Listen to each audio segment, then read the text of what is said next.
I was going to give you a little anecdote that I had read this week. It has absolutely nothing to do with my message, which is kind of a shame because I should save it for when I could work it in, but I'll go ahead and do it anyway. This is potentially true, but I think it's mostly a made-up story.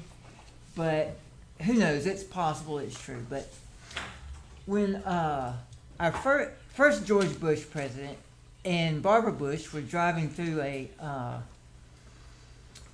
backwoods part of Texas in their big old limousine, presidential limousine, they pull in to get gas because even limousines got to have gas, right? So, and the gas attendant comes out, this older guy, and Barbara Bush jumps out and runs over there and gives him a big hug and just real friendly with him.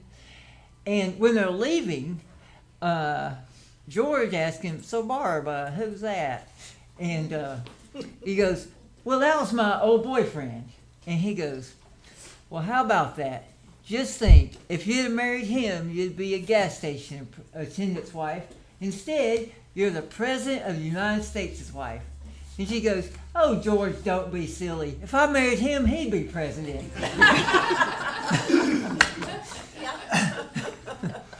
Anyway, I thought that was pretty good. All right. Yeah, when I talked about Esther or something, I could have worked in the lady angle, but anyway. So today, the topic is about law and sin before Sinai. And so one of the main topics or focuses of the holiday season, or the spring holiday season, is sin and law. And today I'm going to just examine one very small aspect of that topic, and starting with Romans 5:13. And I'll read what the King James has first.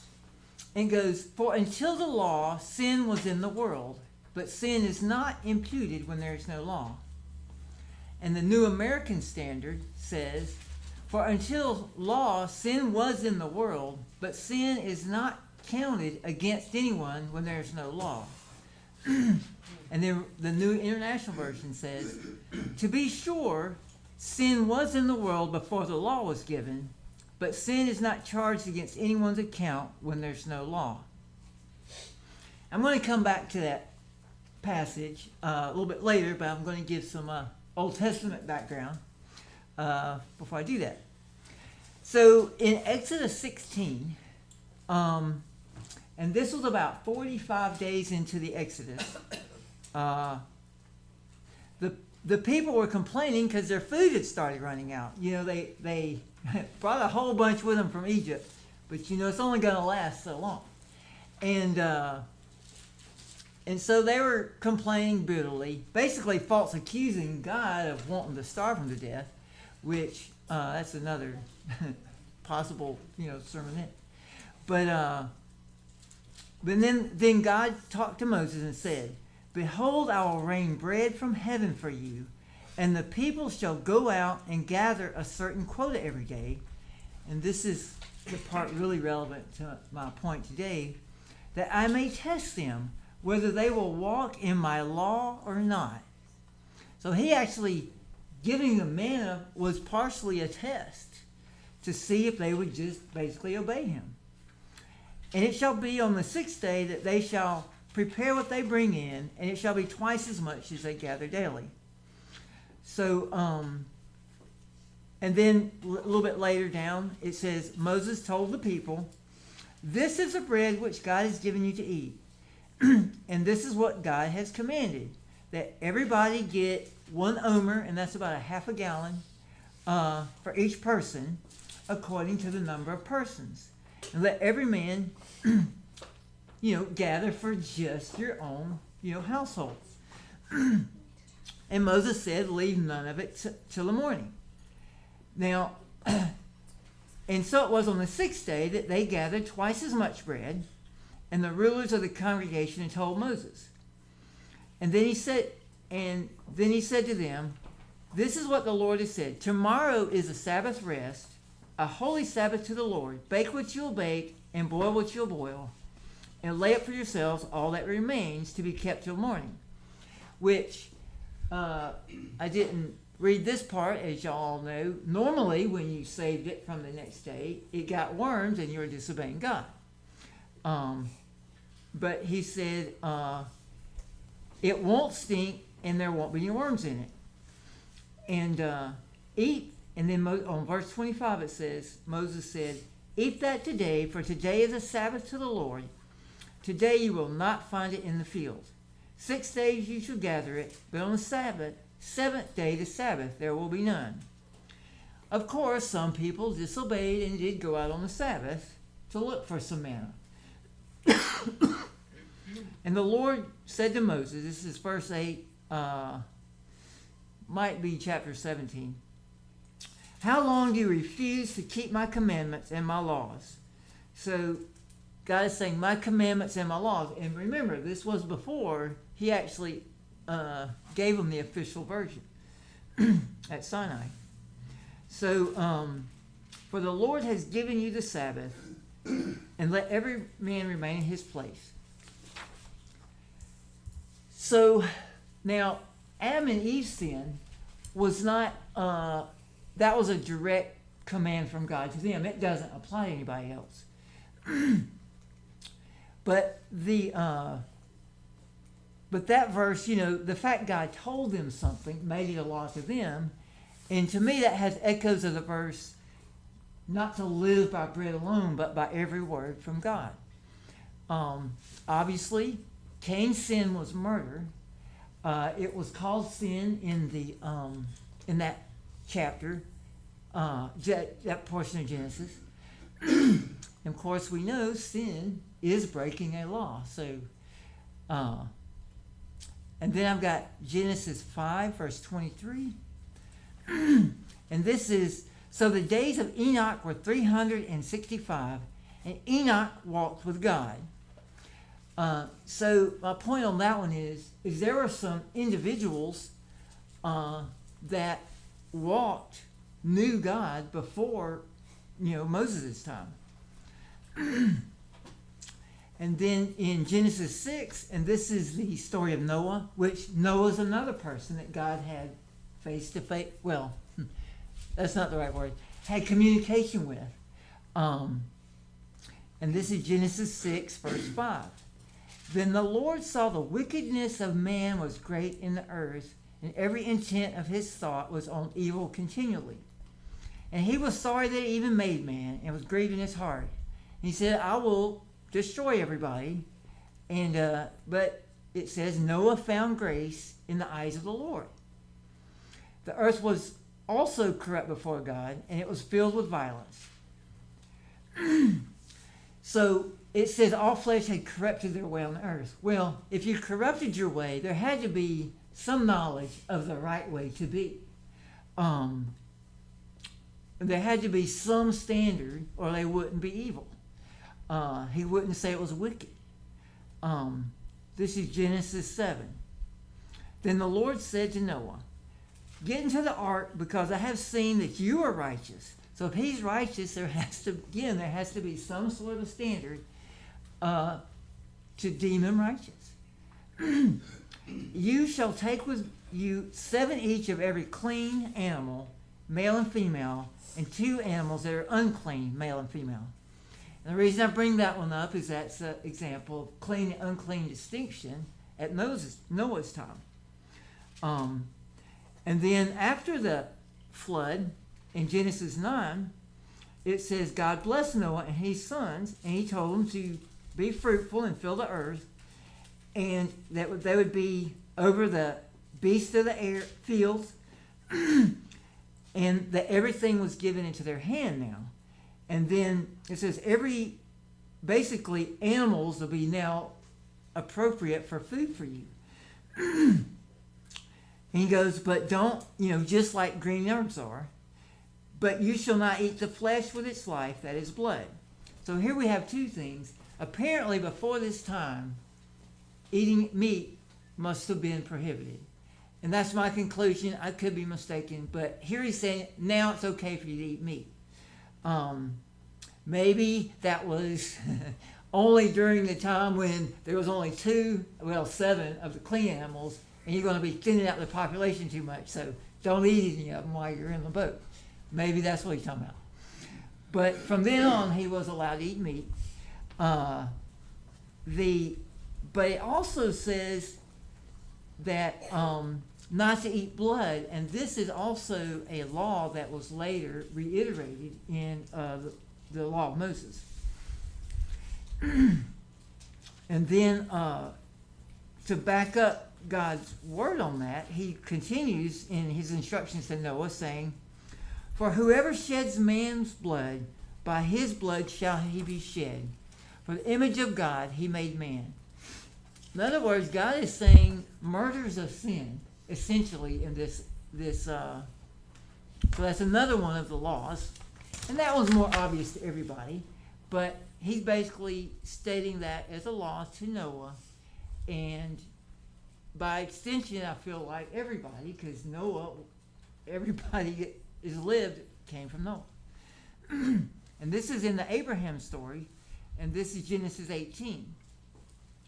And this is right before God is letting Abraham in on that he is going to do away with Sodom. And I guess God's talking to himself or to some other angels or to Jesus, I'm not sure, but it goes, Genesis 18:19, "For I have known him," Abraham, "in order that he may command his children in his whole household after him, that they keep the way of the Lord." Well, how would Abraham know what the way of the Lord was unless God had told him or someone else had told him? But somehow he knew what the way of the Lord was. And to do righteousness and justice, so that's part of what the way of the Lord was, to do righteousness and justice. And so God said, look, this guy has been an upstanding guy. I'm going to let him in on Sodom. Probably mainly because he had relatives, his nephew Lot, that lived there. And the Lord said, and this is when he is speaking to Abraham, and the Lord said, because the outcry, or maybe still, I don't know, I might take that back. And it's verse 20, and it says, "And the Lord said, because the outcry against Sodom and Gomorrah is great, because their sin is very grave." Again, here's an example of sin that the Bible calls sin before the law of Moses. And I won't really read this passage here, but with the story of Abimelech in Genesis 20, he is warned against committing adultery with Abraham's wife at the time. I don't know what I said at the time, but Abraham's wife.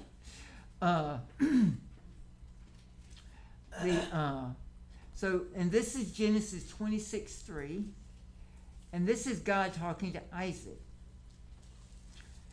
"I will perform the oath which I swore to Abraham your father, and I will make your descendants multiply as the stars of heaven, and I will give your descendants all these lands, and in your seed all nations on the earth shall be blessed.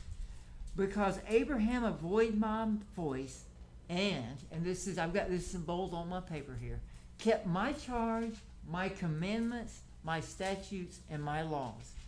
This was hundreds of years before Mount Sinai. Genesis 39:9.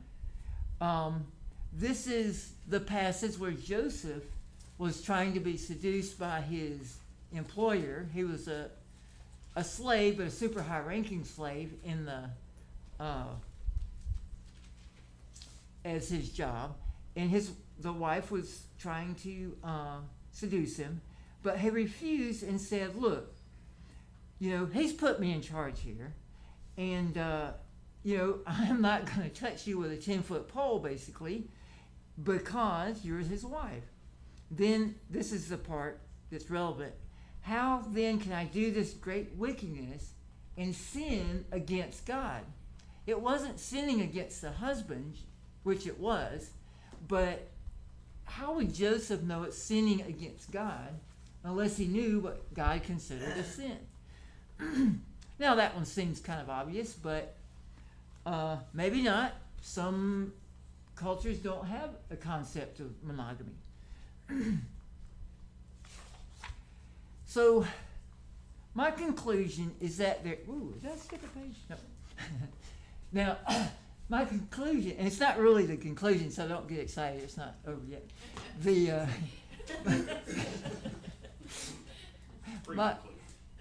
my conclusion is that there must have been some sort of oral law before the written law. Or perhaps it was written, some of it, and we've lost it. But, I'm not exactly sure when writing came to be a thing. But the reason I think that is God was known to several people, such as Enoch, Noah, and Abraham.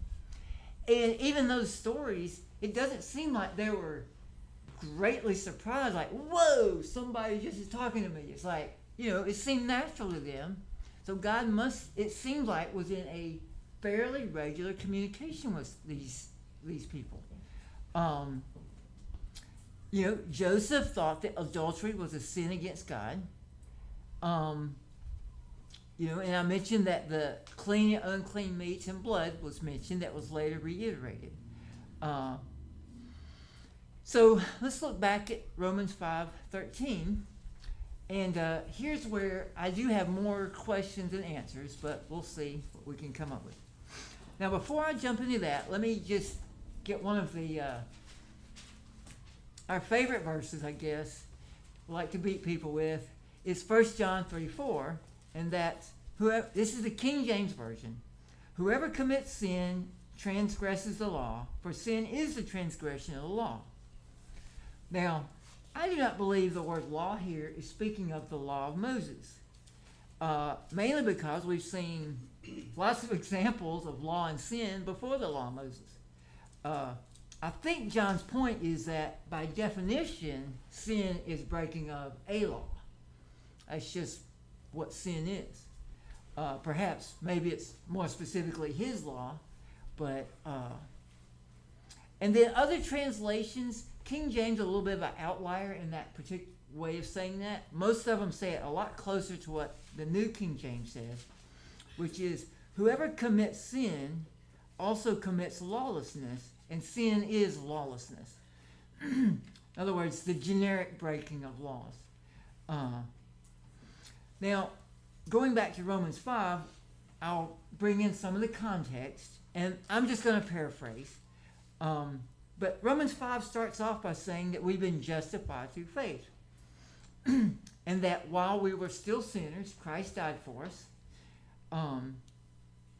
And then verses 9 and 10 I found particularly interesting.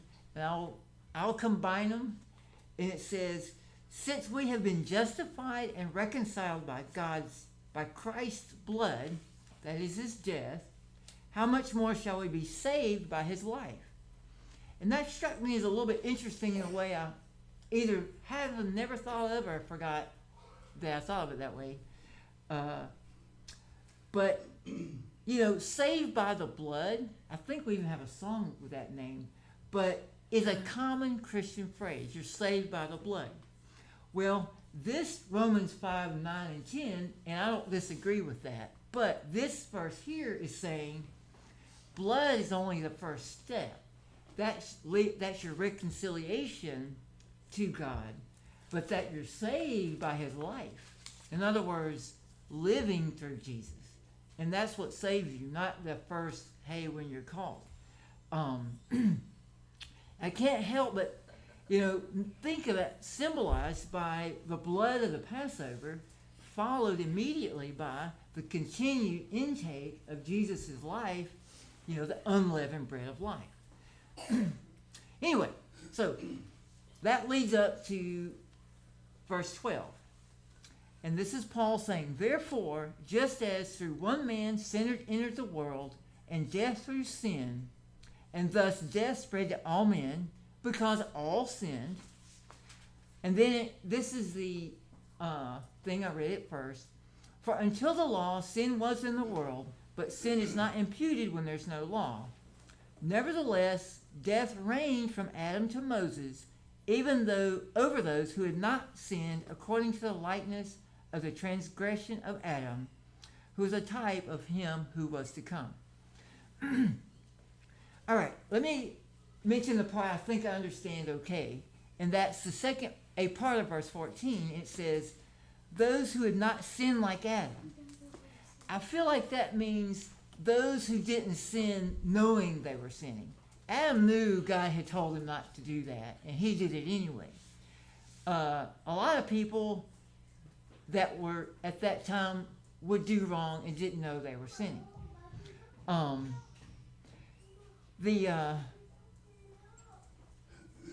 So now verse 13 is a little tougher, and this is the New International Version.